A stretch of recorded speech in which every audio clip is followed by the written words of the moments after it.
who have incredible gifts, yet have been blocked, limited, or wounded. We serve with our angelic team to remove interference so they may heal their wounds and allow themselves to recover, or rediscover their powerful abilities. We are just being so blessed to have these special people who are on a mission to save humanity in their own unique way.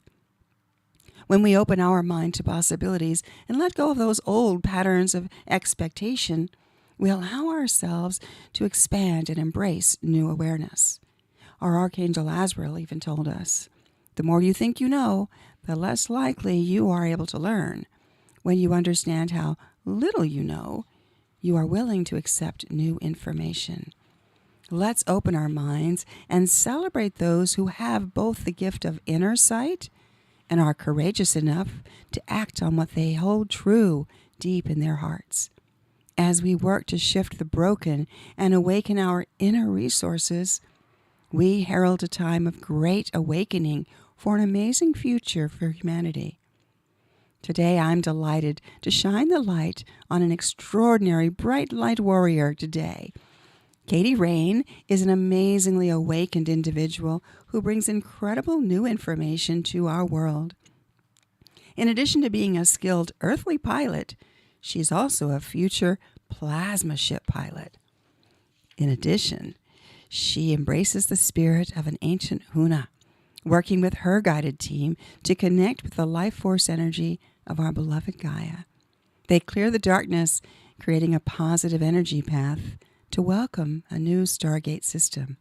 Get ready for a fascinating discussion as Katie shares her incredible story, traveling to fulfill her mission of bringing our world into a new generation of awareness. She will gently, peacefully, and knowingly help to open your mind to greater recognition of what you may already know deep inside.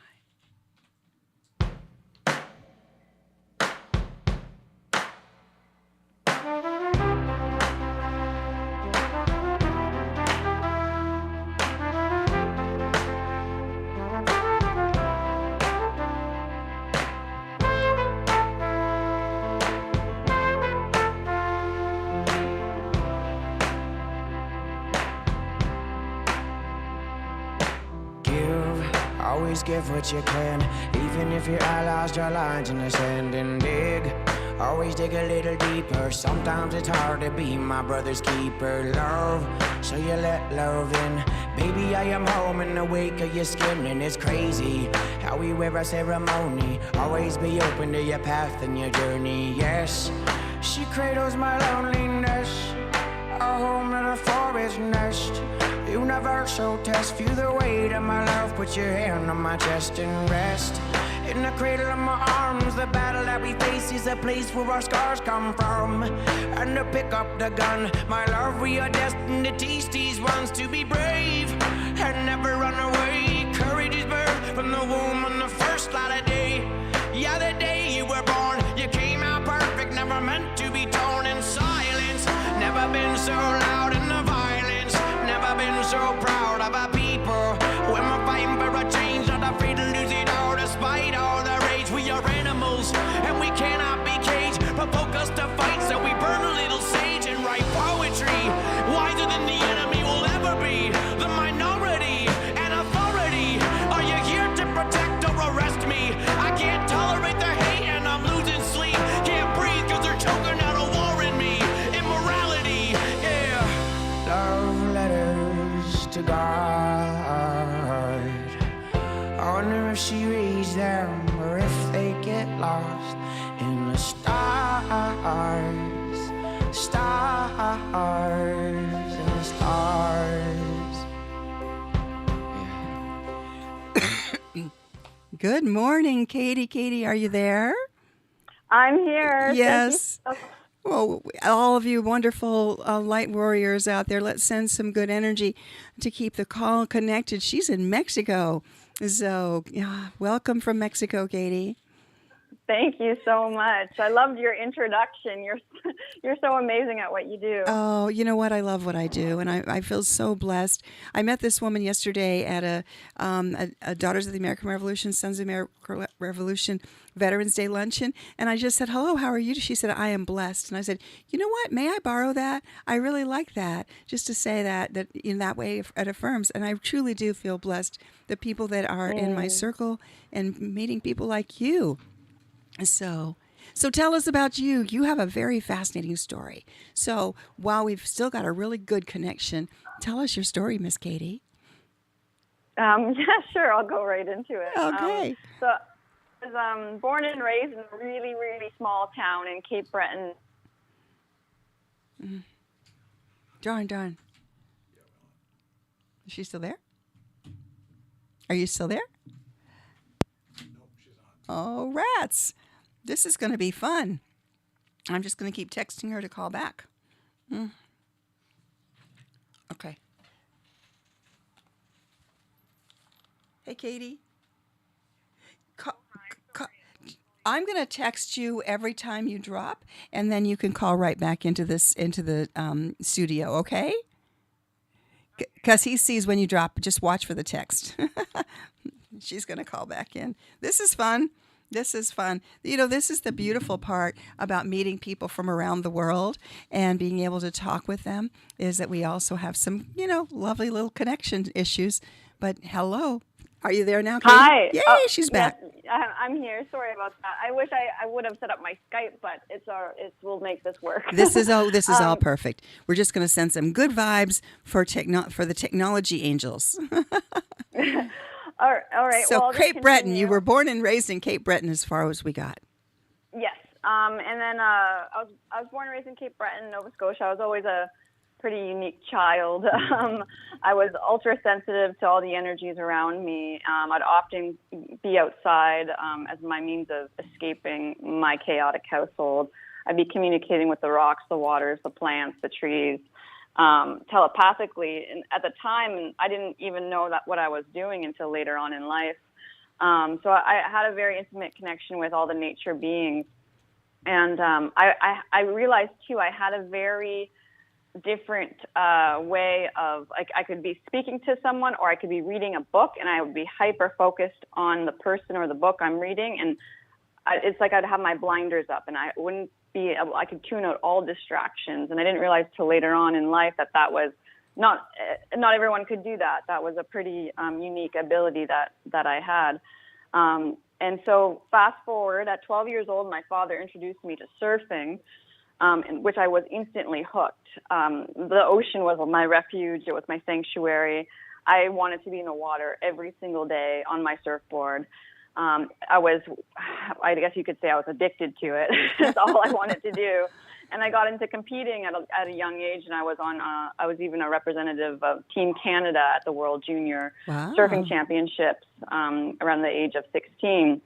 And so fast forward, I'm at 16, 17 years old, and my parents are pressuring me to choose a profession like most millennials in my generation, so I didn't really know myself or what I wanted to do, but what dropped into my consciousness was pilot. I was like, oh, that would be interesting. Like, I love traveling, and I was always interested in how the operations, how an aircraft actually stayed in the air. I was more intrigued by the aerodynamics than sorry, my neighbor is being super loud. I hope that music, you guys can't hear that. That's okay. Anyways. We can't hear. We've got some Mexican music in the background. That's okay. Yeah. Adds to the ambiance. So it's interesting. Yeah. So the aerodynamics is kind of like surfing. It's about aerodynamics there too, isn't it? Yeah. So I ended up going to pilot school. I had a full paid scholarship, which I was really blessed to receive. And I had my first year of school, there was a lot of things about this archaic technology that really bothered me, I guess you can say. The engine, the reverberation, the engines, the loud noise, I couldn't connect to the land. It just wasn't really my idea of flying and my memory of it. And at that time, I didn't really consciously grasp why I felt the way I did. And I actually had a slight fear to the technology.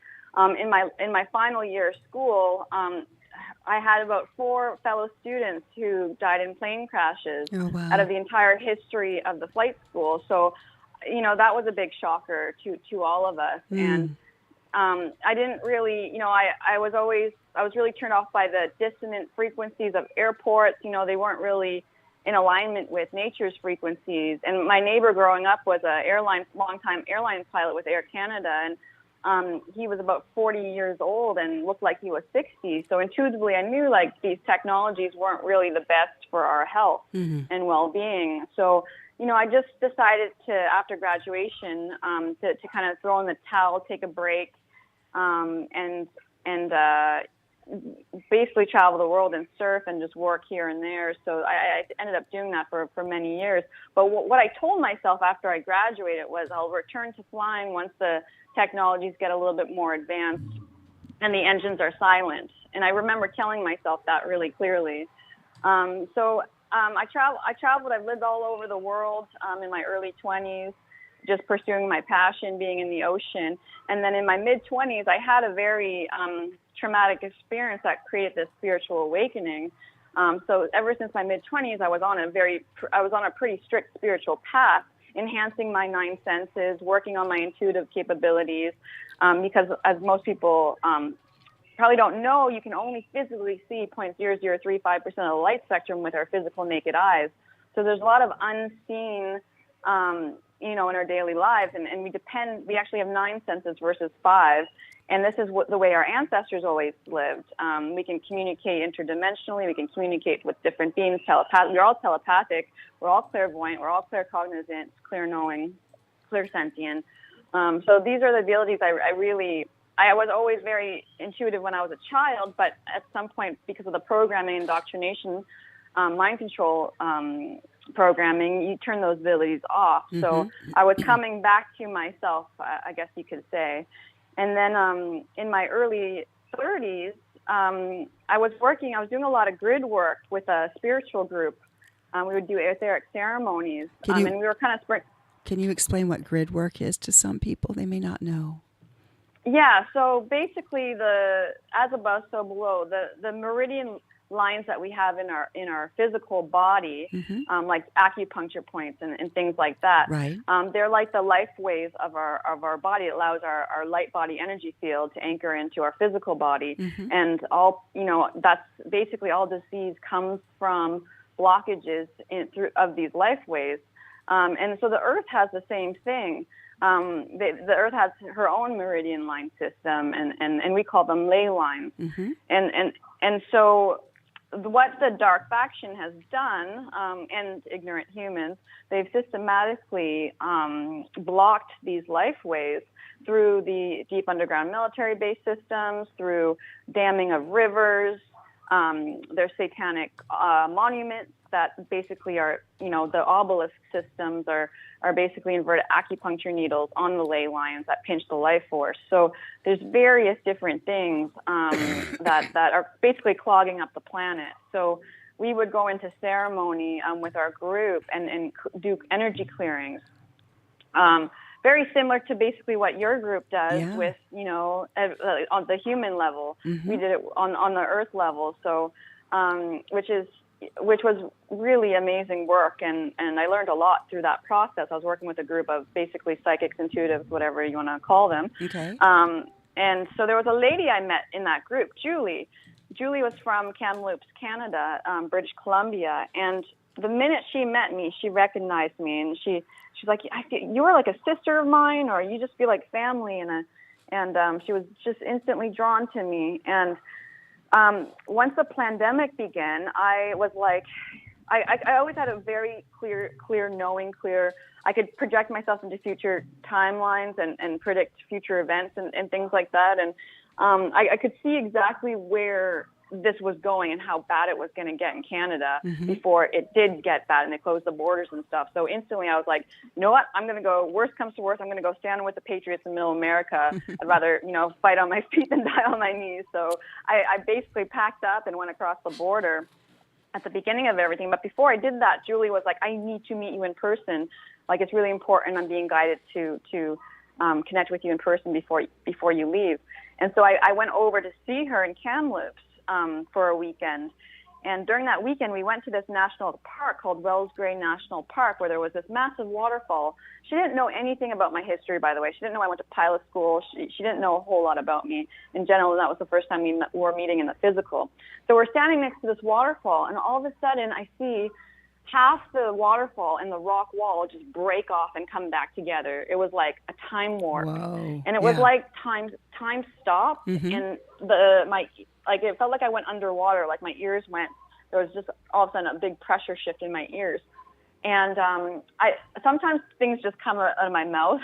Like I guess my higher self just blurts things out. And I said to her, I'm like, wow, I felt like I did when I was young when they'd take me off planet. And then she went, you're here to pilot a plasma ship. Wow. And that came out of her mouth. And the minute she said that, I had full body psychic hits, reverberations through my body. And it was just like it's like my life flashed before my eyes, and everything that I experienced and how I acted in my childhood and through pilot school, everything made sense at that moment in time. And I just 200% knew, yes, you're right. That's 100% correct. Wow. And it was kind of like mission activated. And she actually had a vision of me. She saw me. So what they did take me up on the ship, and she saw me in a control room with these slanted screens, and I was inputting information, and there was a galactic commander standing to my right, and the galactic commander was basically saying, congratulations, you finished up your training. And so since that experience, it's been like go time. And a week after that, I reconnected with my star family, my Andromedan star family galactic contact, who was with me ever since I was a child. He called himself Auntie.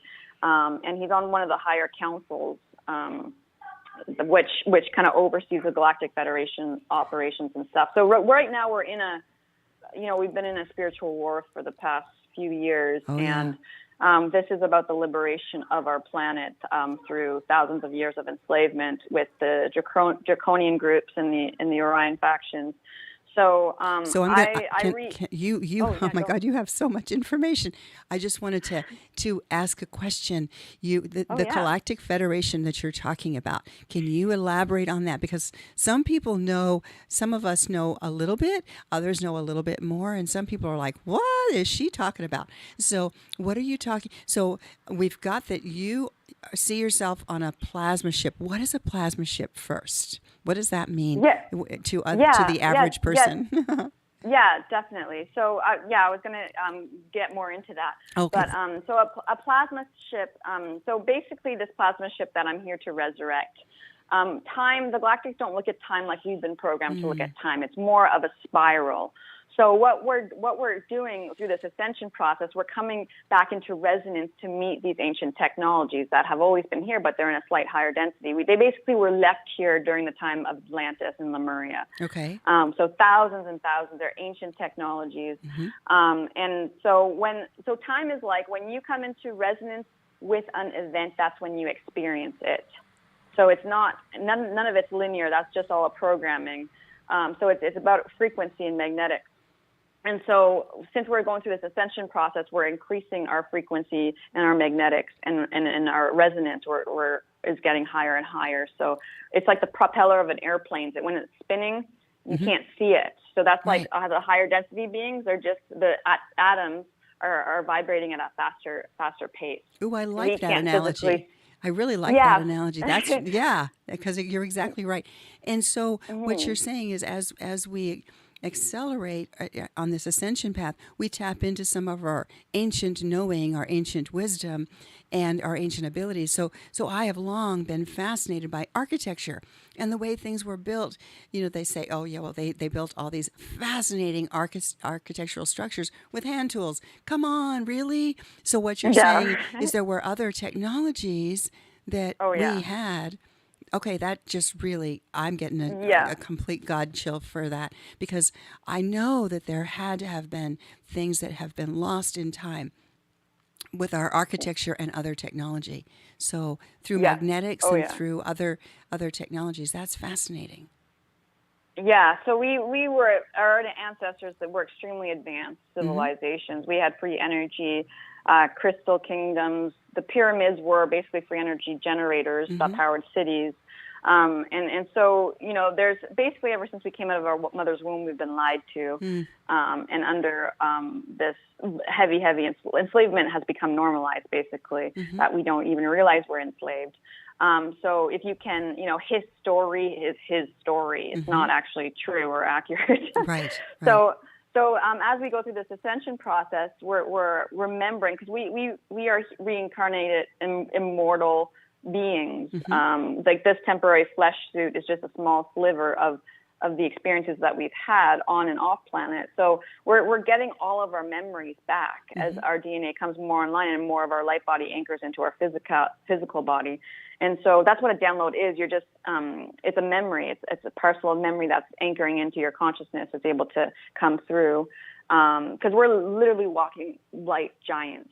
Our energy fields are massive, and energy never is destroyed. And the memory is just an energetic imprint. So all information is never lost. And so these plasma ship technologies, they were operated in the time of Atlantis, and I was the last soul to operate the one that I'm specifically connected to. And so how the ships are designed, they're grown organically as an extension of the pilot's energy field. So every soul has a frequency signature. So the frequency signature of my soul is the key to operating this ship. And so we all have actually organic starship capabilities. Like we have, or you can say a Merkaba field. You can spin your Merkaba and you can literally go anywhere in the galaxy.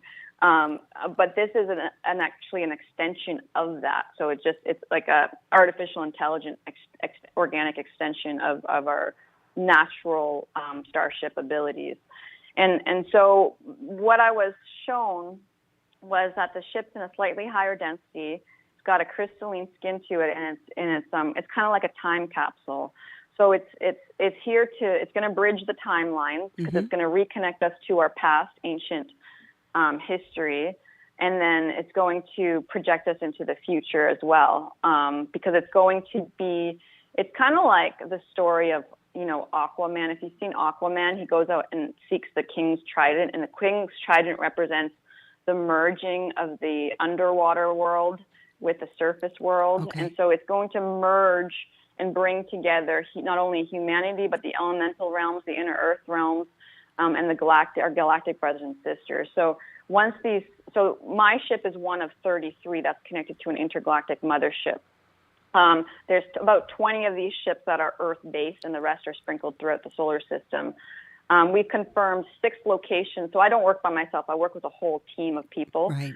So ever since my mission's activated, it's just been like bang, bang, bang, bang. Like all the information's just been streaming in, and it's been nonstop. Because everything is like time-stamped in the mission. When you come into resonance with an event, that's when more information comes in. And so we've confirmed that there's a ship off the southern tip of Hawaii. That's the one I'm specifically connected to. There's 2 off the northeastern coast of the Galapagos. There's one in the Gulf of Mexico. There's one inland in the state of Texas that the dark faction actually hijacked and broke apart. Oh, wow. But we can repair it. All the ships that are basically, broken apart, there's definitely ways to repair. And then there's one between Vancouver Island and Vancouver in the Georgia Strait.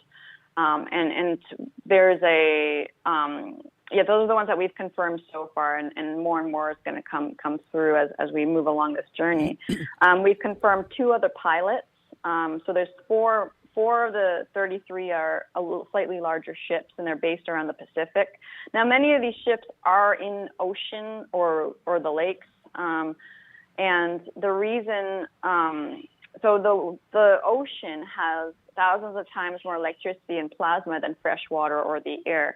So a lot of the galactics, they actually prefer to use the waterways for navigational purposes than the sky.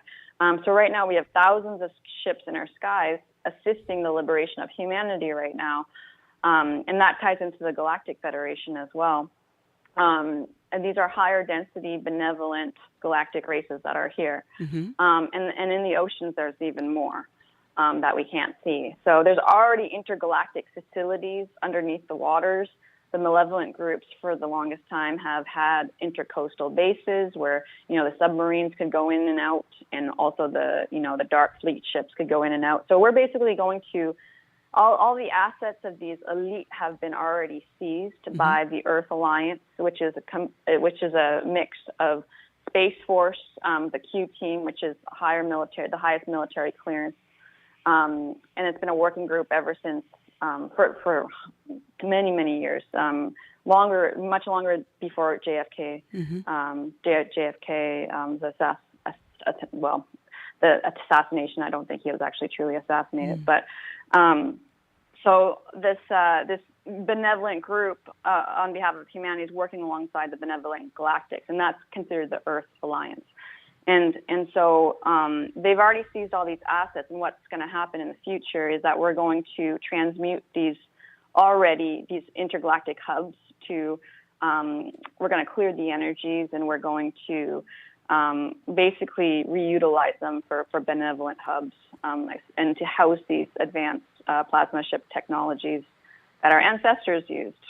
So these different locations, those are all strategically placed for balance. Is that why they would be in different locales versus all of them being in one spot? I think they were kind of sprinkled throughout. I intuitively, haven't asked that question specifically why they're kind of strewn about, but intuitively, I think it was we could foresee the events.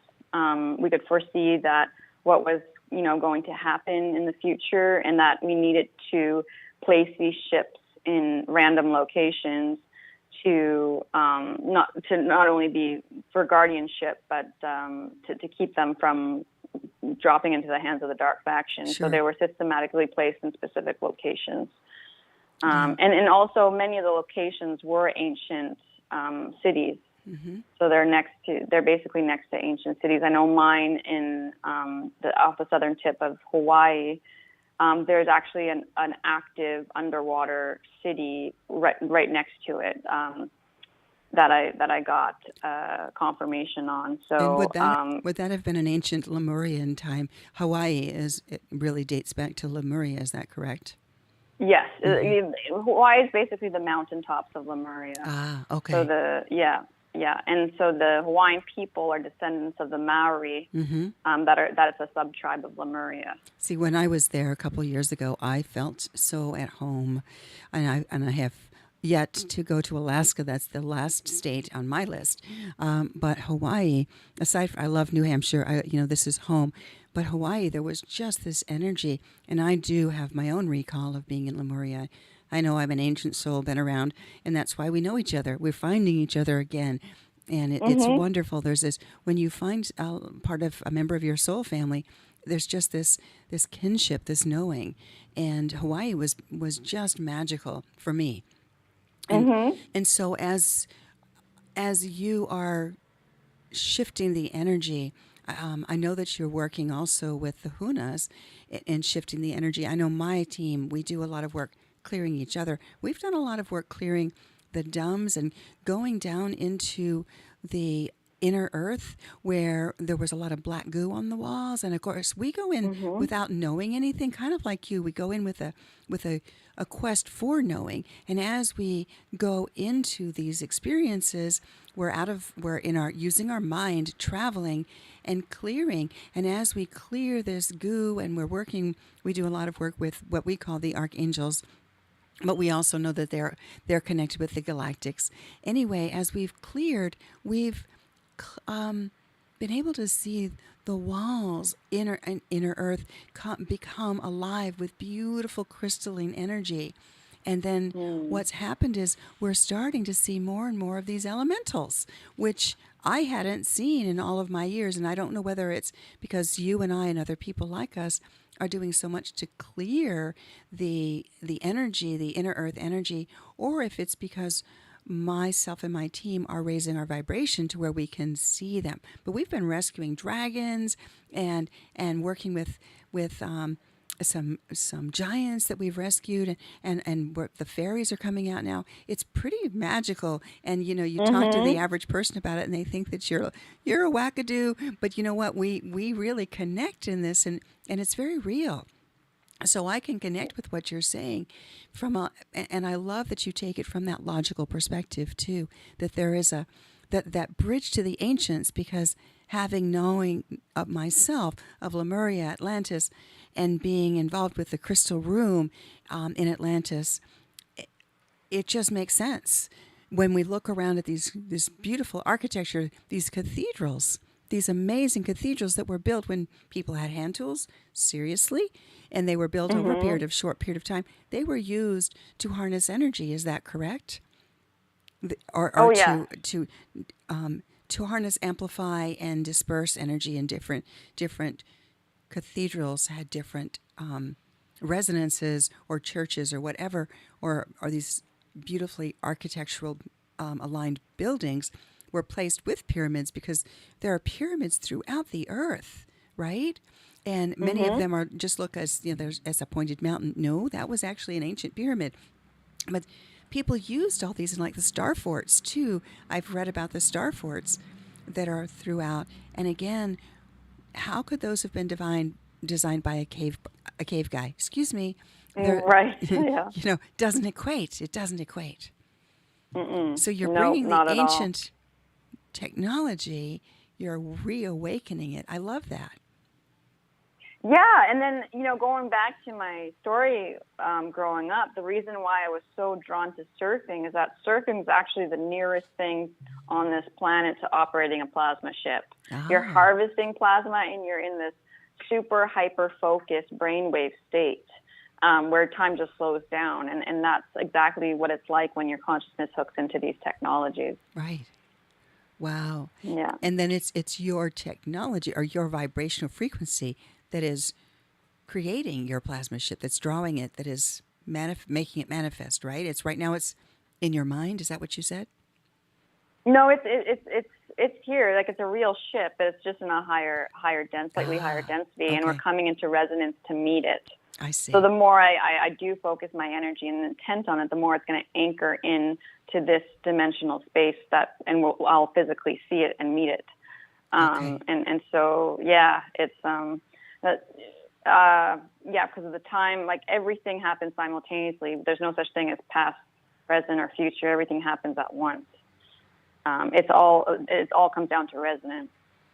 That's one of those things that I still have a little bit of a challenge getting my head around, but it's not to say that, it's one of those things that we're constantly learning and growing. And, as I said, Azrael said, you can't close down and say no. You have to go, how can that be? Ask the questions and continue to learn. And yeah. And that's why, when we do our inner work and there's a childhood trauma, that, a block in our field resulting from a past experience, you actually can project your consciousness to that past timeline and talk to that little version of you, and that will release that blockage. So you go back to the time that event was sourced, that blockage occurred, and so you're able to jump the timeline and project your consciousness really anywhere in time and space, and basically pick up the lost soul fractal that you left there. Right. Yeah, that's why inner child work therapy, and I do a lot of that with hypnosis and other energy work and past lives going back. It's not like who was I? It is more what kind of fractionation happened in my emotional body at the time, because our spirits are eternal, but there's the emotional body that gets triggered. So when you go back and you do a healing for a past life, you're gaining the knowledge that you can apply in this knowledge.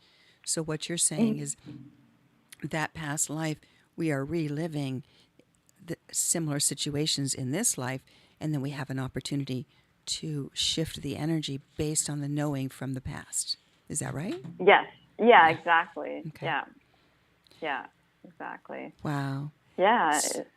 Well, and I know I was also talking about the Hunas. I have since become a Huna, but I was with you in Vegas, and at the Truth Tour in Vegas, and I was one of the 20 people that did a ceremony in Vegas but you were really involved in that, and it was fascinating to me. But could you tell us a little bit more about that? That was one of those times where you, the whole group, the team, was using ancient Lemurian Mayan type of energy to Huna energy to shift the energy in the ground. Yeah, I can definitely go into that. So Huna basically just means keeper of the light. So everything post-Atlantis was distorted energy. That's when, the dark faction came in and infiltrated. And as we birth through the Stargate system, when we reincarnate on this planet, we're basically imprinted with these distorted light codes. And so what Huna does is Huna is our Maori elder, and he was raised in the ancient traditional Maori mystery schools. So he was ingrained with that and didn't have actually a whole lot of indoctrination and programming. He was really blessed to have been raised in that Lemurian culture.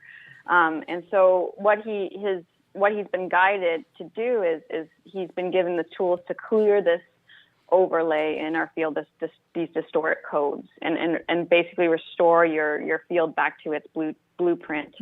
That the way you're prior to distorted light, and so it brings you closer to your soul essence.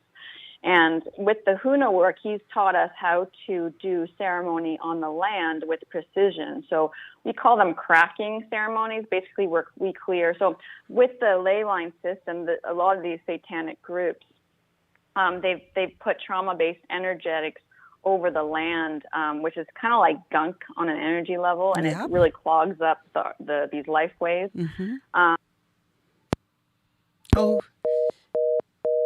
Art, she dropped again. Oh, rats, she dropped. Of course, the minute that Art walks away, she drops. Art, you need to stay here just to hold our energy. Yeah. It's okay. I'm learning a lot. I know a lot, or I'm always learning. But it makes sense because she's talking about the gunk on the land, and that's what we're finding from a lot of these rituals and the sorcery that happens. The sorcery on our planet is very, very real, and they use, as Katie was saying, pain-based energy. And it interferes in so many ways. So we're operating, our whole world right now is operating based on a lot of fear-based energy from a lot of sorcery that has been going on, and people are blind to it. And part of what we're needing to do is help people just to at least acknowledge that this is real. These people have been doing this for a long time. And our team serves to help remove and release. We're finding a lot of these, I just want to call them sorcerers or sorceresses. And I think she's back now. Are you there, Katie? I'm here, yeah. Oh, good. I'm just filling the void until we get you back. Awesome. Okay. So, so I was invited on this truth tour, which was a group that was traveling around the U.S., hitting up 22 cities in 30 days. It was absolutely amazing. A group of spiritually minded patriots, mega influencers, people from all different walks of life coming together and sharing truth. So it was really powerful. You were there as well. And so the final event in Vegas, I was invited to, and as I was tuning into the grid, I was like, oh, it's still very gridlocked. And I was being guided to do a ceremony there. Because I oftentimes, I live my life by the seat of my pants, and Spirit usually tells me where to go like a week before, and then I'm guided to, all these things kind of fall into place. But sometimes I'm guided to go to places, and I have no idea why until later on. But, so I get to Vegas, and prior to that, I call in. So the Hunas is a whole community of basically ancient Lemurian souls. Okay. the big Huna, Mautataki, who's our Maori elder, has brought us all together, which I'm so grateful for him for doing that. But we, like I said, I don't work by myself. I work as a unit, not only with the Hunas, but other groups of souls as well. And so we're a massive family behind the scenes. And so I call up 5 of the Hunas. I'm like, I'm going to Vegas. I'll be here. You guys should come in as well. The grid is very gridlocked, and we should be doing ceremony there. And everyone on a dime booked their flights and came into Vegas. It was amazing. Everyone just dropped the ball and basically came came to meet me. And so as I was tuning into the underground military, so all of downtown Las Vegas is hollowed out underneath. There's massive dumb systems that go all the way to Reno, and that spread throughout the U.S. But what I was being remotely shown is that they were still very active. That they haven't quite hit those areas yet in terms of the military operation and clearing out the facilities. And as I was tuning into things the first 2 days, I was getting the Galactic Alliance, the Earth Alliance, the Galactics from the Earth Alliance communicating with me and coming through my heart space. And they were saying, we're basically preparing to flush the dumps, and we need you guys to do this cracking ceremony on the surface. And what the ceremony does is it clears any of the satanic trauma-based energies, the overlay, and it restores the surface back to its original blueprint. And so it opens up the field to allow the higher fractals to come in. And so, ironically, where we were staying for the Truth Tour was right next to the Strat, the Strat Hotel. And the Strat's a massive obelisk system that connects to all the other, connects into the stadium ley lines. So the sports stadiums are satanic hubs as well. And also the Facebook data hubs and the Dell headquarters. So there's a number of different things that all connect and they create this grid overlay. And so the Strat, we decided to do the ceremony obviously there. And what we do is we walked counterclockwise around it, and we did a protocol that Huna taught us. And we gathered as many people who wanted to join in. We did it on a Sunday morning. And the minute we walked out the doors, there was a rainbow. And it was raining in downtown Las Vegas. And it was like, it just rained for like about a minute, and there was a huge mothership right outside as well. There were ships the whole weekend, basically. Because when we do these ceremonies, we don't work by ourselves. We call in the ancestors, the elemental realms to assist, and the galactic. Yes. And basically, they can't assist without our free will, so we have to request their assistance. Absolutely. We have to ask. Our guides have said the same thing time and again. They're always there for us. We must ask. That's the hardest thing for human egos to get past. Oh, I can do this myself. No.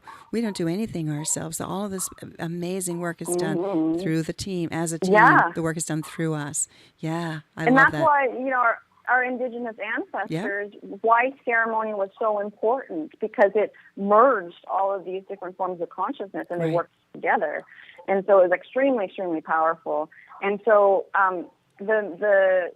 while we were doing the ceremony, we were getting multiple confirmations. Like there's magic that happens, and we're getting, signs from the animals. We're getting, one lady was walking in the opposite direction of us, and she had a inverted pentagram satanic shirt on. Just, like you get all these signs dropped in, and I realized that we were throughout the ceremony in the weekend. I realized we were working in congruence with not only the ships in the skies, but the booths underground. Right. There was 2 buildings near the hotel that were on fire that weekend, and it was just like a quick.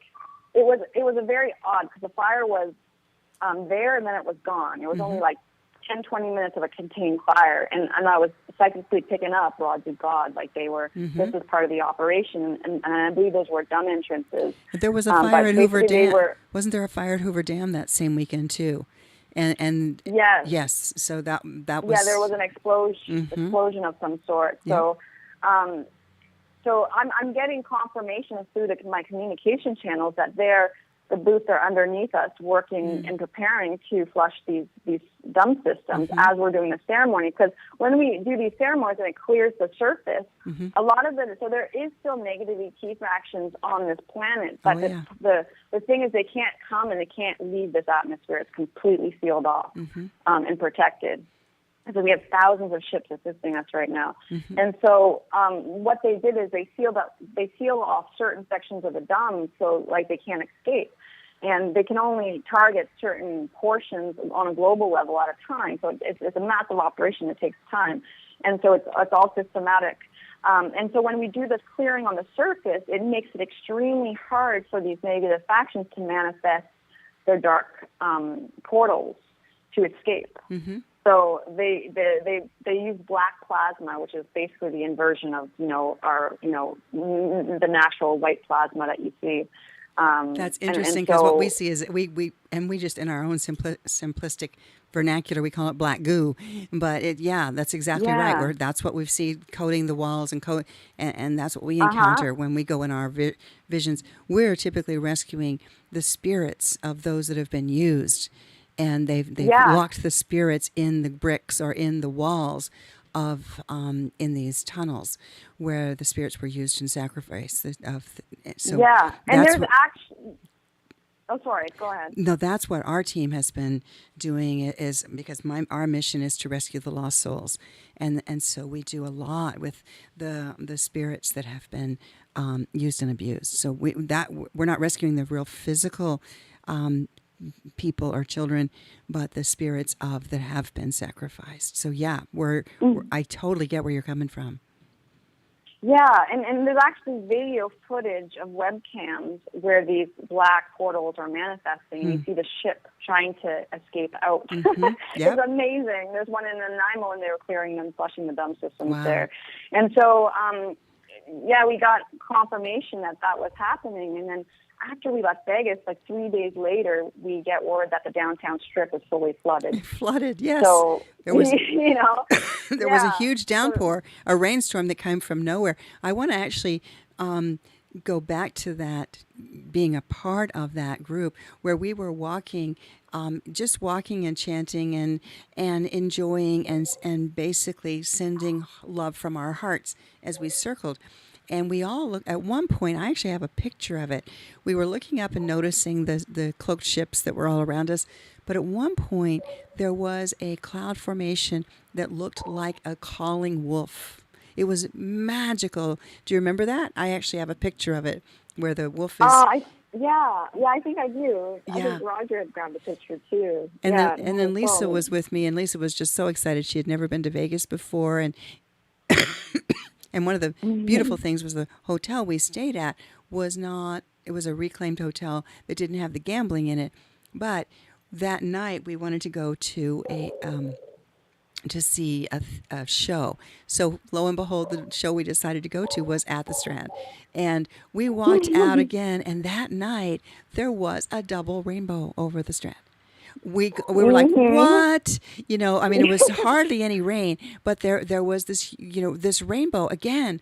And we were like, this is crazy. And I have to tell you that when we were there, we were standing in line for this show, which was Illuminate, which was all kinds of fun. It was lovely. But I'm sitting here in the middle of this, this spire and thinking, oh my gosh, I need some protection. And I hear this little voice say, I got you. And I'm like, what was that? I mean, that doesn't sound like Archangel Michael. I talk with him all the time. And he's got a sense of humor, but this was playful. And so later I realized that I had picked up a little inner earth dragon. It just full of, right there in that. And he still was there, and he brings me joy and levity and laughter and just that mirth, just that playfulness in life that we lose when we get so serious. We've got to have the playfulness, and that's what we're releasing as we're clearing the energy, as we're releasing the playfulness of these sprightly energies that are in our earth. Yeah. Oh, that's amazing. Oh, yeah. The elemental realms want to be acknowledged again. Yes. And they're coming back full force. I actually have a physical picture of a water dragon. Ooh. That was I was doing a water weaving ceremony at the southern tip of Hawaii, and he came up right in the wave space. Oh wow. Yeah. That is so awesome. Yeah. You also mentioned go ahead, sorry.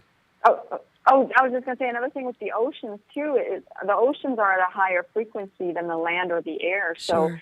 So in terms of the fifth dimensional beings, we're going to start physically seeing them first in the oceans before anywhere else with our naked eye. Wow. I love what you said about the feathers. What you were telling about feathers make the connection.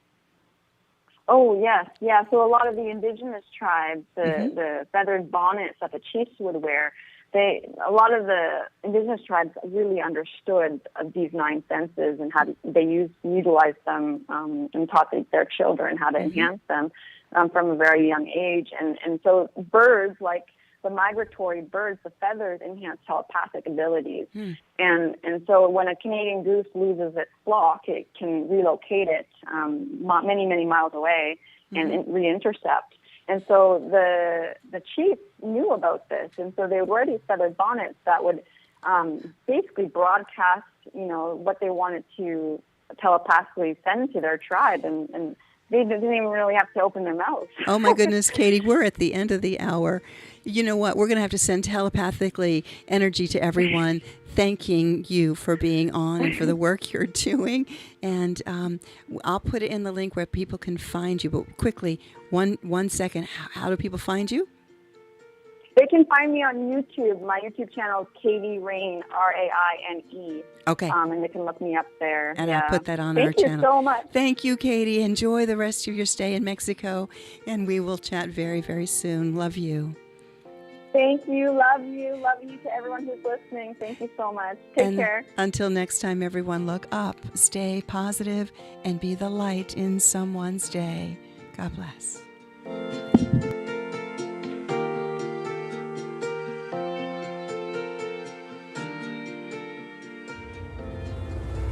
WSMN 1590, WSMN 95.3 FM Nashua. Listen, watch, and stream at WSMN.live.